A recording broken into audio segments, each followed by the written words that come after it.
promises are not made to be broken.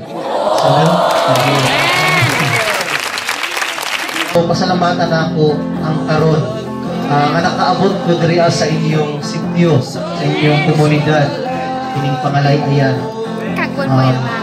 Yes, tama to. 2019 ang akong paglakaw diri pero nasa akong kasing-kasing mubalik yun ko. Mubalik ko sa panahon nga kanang okay lang ang Ginoo na ang magbuot. So mauni karon ang panahon na abot ko na ako sa mga kubangan.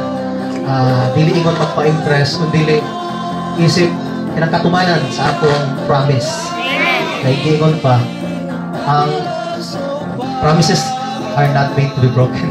Naghimo ang saad aron dili pakyason. Amen. So wala na akong ipakyas, ibalik ko tungod kay na-inspire ko. Na-inspire ko sa una sa mga kabataan. Ay kabataan na dyan ang akong gihandle sa mga estudyante. Anong nianhin ko nga na idalagamay ko para na po sa ilaha konektado sa ilang pag-eskwela. So, mo ang pinaka-main purpose na nianhin ko. So, salamat kayo kay welcome ko ninyo diri sa inyong komunidad. Usa kada ko nga dili para sa ko ang isang dili ko taga diri pero ang pag-welcome ninyo murag isa sa inyong pamilya. So, salamat kayo.